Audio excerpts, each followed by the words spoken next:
Біздің Баянауыл елі Алталашқа әйгілі мекен. Тек қана өзінің тұмса табиғатымен емес, Баянауылда өнер мен ғылымның, білімнің саңлақтары дүниеге келген, қазақ ғылым мен өнерінің алғашқылары дүниеге келген мекен. Баянауыл елі жалпы қазір рухани жаңғырудың бастамасын сонау 2000 жылдардың басында рухани мәдени мұра бағдарламасында басталған болатын. Атап айтатын болсақ, қасиетті адамдарға қойылған құлпытастар, ұлы даналарға қойылған ескерткіштер, қасиетті жаңағы жерлер. Оның ішінде біздің Павлодар облысында 7 республикалық деңгейде қасиетті нысандар болса, соның 4-еуі біздің Баянауылда. Атап айтатын болсақ, кезең-кезеңмен бірінші Қоңырәулие, одан кейін кешегі қазақтың тәуелсіздігі үшін жанын пида еткен Жасыбай батырдың зираты кіріп отыр. Одан кейінгі Алталашқа белгілі Баянауыл руханиятқа жетелеген Мұса Шорманов атамыз.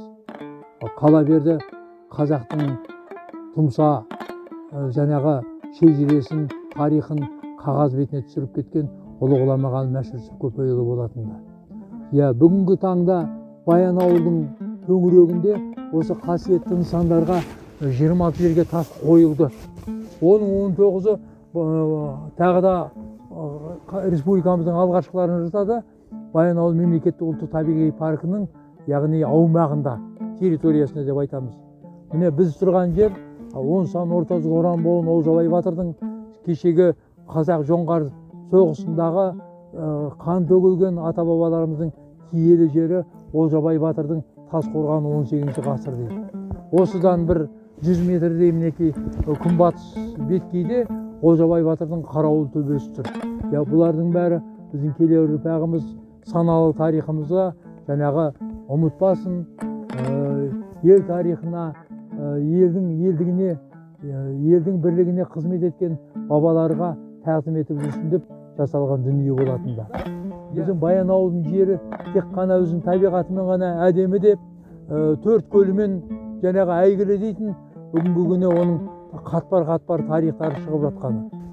Сол рухани бағдарламасы, жаңғыру бағдарламасының аясында біздің елдің азаматтары атпенде жүріп, ауыл елді мекендерді атап айтсақ, ең алысы бізде Ерейментау ауданының Бозтал ауылына дейін Орал Рахмашұлы Сартаев ағамыз бастаған, Алдан Кәрібай Алтынбеков ағаларымыз бастаған атты экспедиция жаңағы сапарға шығып, жол жөнекей бабаларымыздың жайлауы, күзеуі, көктеуі, олардың жаңағы кейбір тарихи тұлғалардың зираттарына жаңағы тағзым етіп, бір үлкен жаңағы рухани істер тындырған болады.